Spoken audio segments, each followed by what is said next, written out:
ನಮಸ್ತೆ ಸ್ನೇಹಿತರೆ, H N ಶಿಲೆಗೆ ಸ್ವಾಗತ. ನಾನು ಎಚ್ ಎನ್ ಚಂದ್ರಶೇಖರ್. ಸ್ನೇಹಿತರೆ, ಎಚ್ ಎನ್ ಶಿಲೆಯನ್ನು ಸಬ್ಸ್ಕ್ರೈಬ್ ಮಾಡಿ. ನಿಮ್ಮ ಎಲ್ಲ ಸ್ನೇಹಿತರಿಗೆ ಸಬ್ಸ್ಕ್ರೈಬ್ ಮಾಡ್ಲಿಕ್ಕೆ ಹೇಳಿ. ತಪ್ಪದೆ ಬೆಲ್ ಬಟನ್ ಅನ್ನು ಪ್ರೆಸ್ ಮಾಡಿ.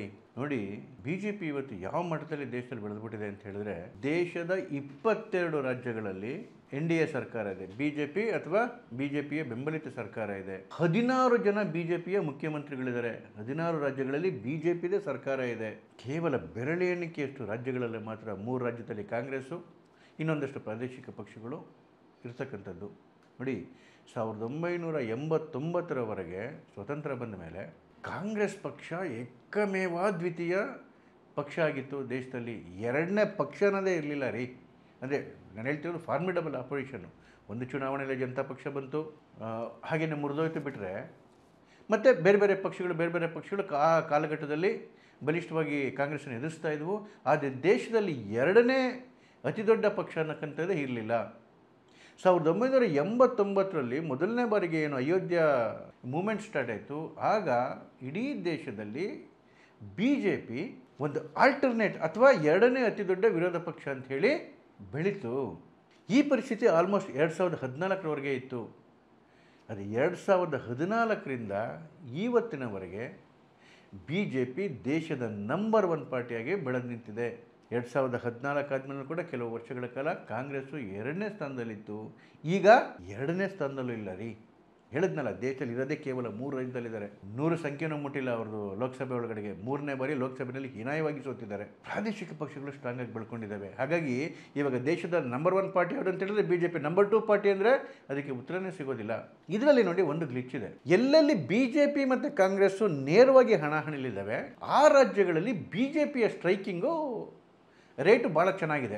ಅದರ ಅರ್ಥ ಏನು, ಈಗ 3 ರಾಜ್ಯಗಳಲ್ಲಿ ಕಾಂಗ್ರೆಸ್ ಅಧಿಕಾರದಲ್ಲಿದೆ, ಅದು ಬಿಟ್ಬಿಟ್ಟು ಇನ್ಯಾವ ರಾಜ್ಯದಲ್ಲಿ ನೇರವಾಗಿ ಬಿಜೆಪಿ ಜೊತೆ ಅದರ ಏನು ಹೋರಾಟ ಇದೆ, ಉದಾಹರಣೆಗೆ ರಾಜಸ್ಥಾನ ಇರ್ಬೋದು, ಗುಜರಾತ್ ಇರ್ಬೋದು, ಮಧ್ಯಪ್ರದೇಶ ಇರ್ಬೋದು, ಛತ್ತೀಸ್ಗಢ ಇರ್ಬೋದು, ಈ ರಾಜ್ಯಗಳಲ್ಲೆಲ್ಲ ಚುನಾವಣೆಗಳು ನಡೆದಾಗ, ಅದು ಲೋಕಸಭೆ ಚುನಾವಣೆ ಆಗಲಿ ಅಥವಾ ವಿಧಾನಸಭೆ ಚುನಾವಣೆ ಆಗಲಿ, ಬಿಜೆಪಿ ದೊಡ್ಡ ಮಟ್ಟದಲ್ಲಿ ಗೆಲುವನ್ನು ಸಾಧಿಸುತ್ತೆ. ಇದರ್ಥ ಎಲ್ಲೆಲ್ಲಿ ಬಿಜೆಪಿ ಮತ್ತು ಕಾಂಗ್ರೆಸ್ನ ನೇರ ಹಣಾಹಣಿ ಇದೆ, ಅಲ್ಲೆಲ್ಲವೂ ಬಿಜೆಪಿ ಮೇಲುಗೈ ಸಾಧಿಸುತ್ತೆ. ಆದರೆ ಕೆಲವು ವರ್ಷಗಳ ತನಕ ಈ ಪ್ರಾದೇಶಿಕ ಪಕ್ಷಗಳ ವಿಚಾರ ಬಂದಾಗ ಎಲ್ಲರೂ ಹೇಳ್ತಾ ಇದ್ದೇನಂತ ಹೇಳಿದ್ರೆ, ಕಾಂಗ್ರೆಸ್ಸನ್ನು ಸುಲಭವಾಗಿ ಸೋಲಿಸ್ಬಿಡುತ್ತೆ ಬಿಜೆಪಿ ನೇರ ಹಣಾಹಣಿನಲ್ಲಿ. ಆದರೆ ಪ್ರಾದೇಶಿಕ ಪಕ್ಷಗಳ ವಿಚಾರಕ್ಕೆ ಬಂದಾಗ ಬಿಜೆಪಿಗೆ ಜಯ ಸಿಗೋದಿಲ್ಲ, ಪ್ರಾದೇಶಿಕ ಪಕ್ಷಗಳ ಕೈಯೇ ಮೇಲಾಗುತ್ತೆ ಅಂತ ಹೇಳಿ.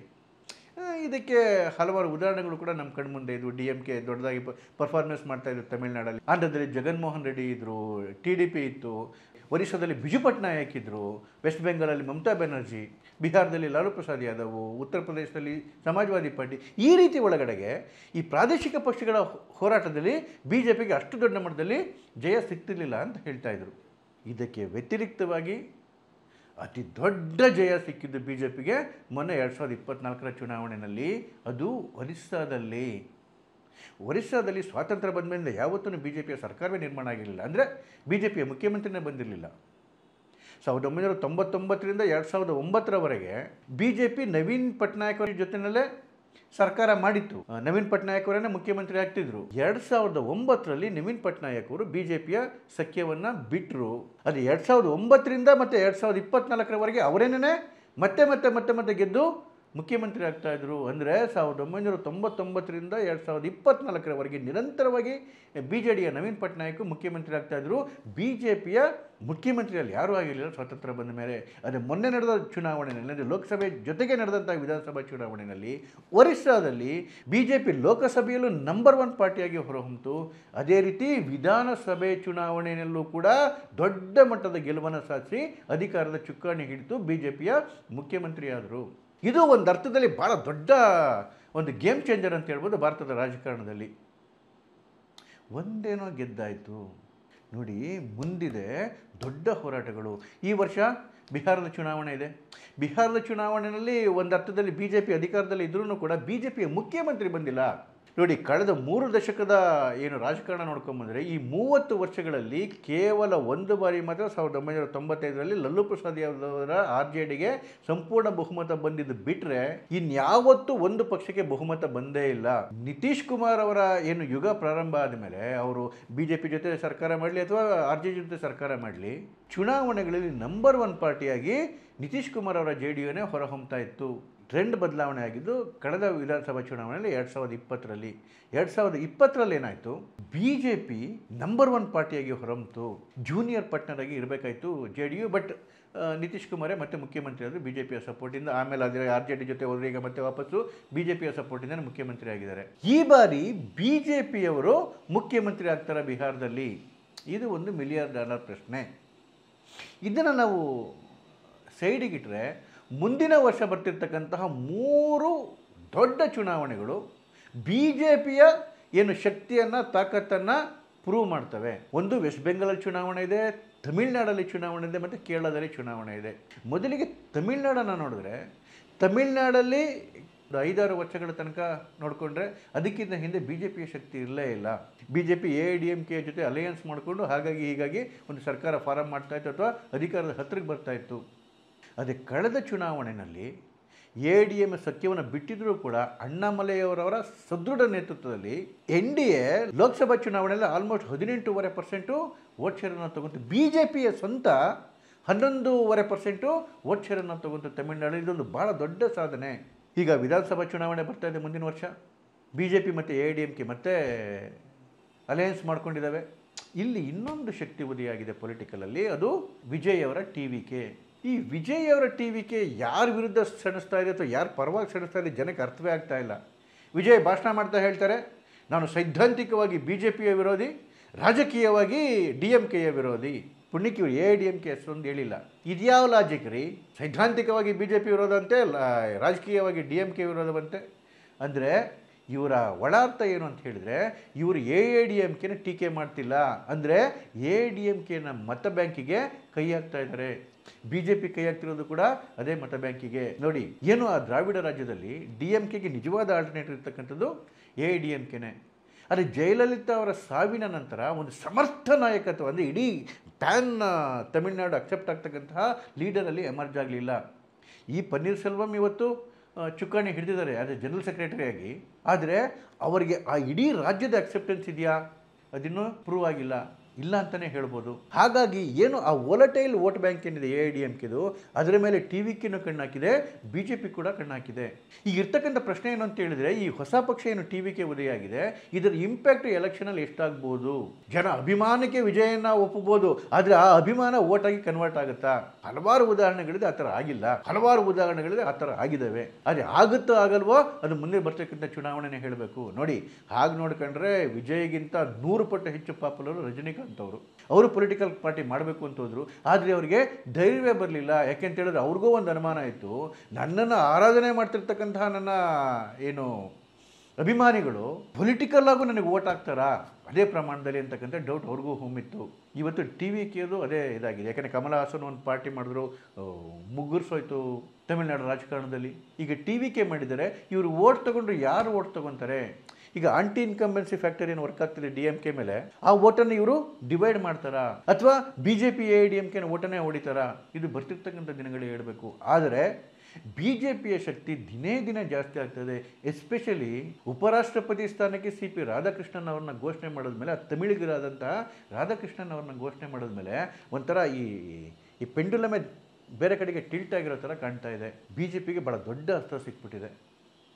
ಏನು ರಿಸಲ್ಟ್ ಏನು ಬರುತ್ತೆ ಬರೋ ದಿನಗಳಲ್ಲಿ ನೋಡಬೇಕು. ಆದರೆ ಇವತ್ತು ಅಲ್ಲಿರ್ತಕ್ಕಂತಹ ಪರಿಸ್ಥಿತಿ ನೋಡಿದ್ರೆ, ಮೋದಿಯವರ ಜನಪ್ರಿಯತೆ ನೋಡಿದ್ರೆ, ಅಣ್ಣಾಮಲೈಯವರ ಜನಪ್ರಿಯತೆ ನೋಡಿದ್ರೆ, BJP ಬಗ್ಗೆ ಒಲವಿರ್ತಕ್ಕಂಥದ್ದು ನೋಡಿದ್ರೆ, ಆ DMK ಬಗ್ಗೆ ಜನಕ್ಕೆ ಅಸಹ್ಯ ಬಂದಿರೋದು ನೋಡಿದ್ರೆ, ಒಂದು ರೀತಿಯಲ್ಲಿ ಹಿಂದೂ ಧರ್ಮದ ಪುನರುತ್ಥಾನ ಆಗ್ತಾ ಇರ್ತಕ್ಕಂಥದ್ದು ನೋಡಿದ್ರೆ, BJPಗೆ ದೊಡ್ಡದಾದ ಭವಿಷ್ಯ ಇದೇ ಚುನಾವಣೆಯಲ್ಲಿ ಇದೆ ಅಂತ ಅನಿಸುತ್ತೆ. 2031 ಚುನಾವಣೆ ಅದು BJPದೇ ಸರ್ಕಾರ, ಅದರಲ್ಲಿ ಡೌಟೇ ಇಲ್ಲ.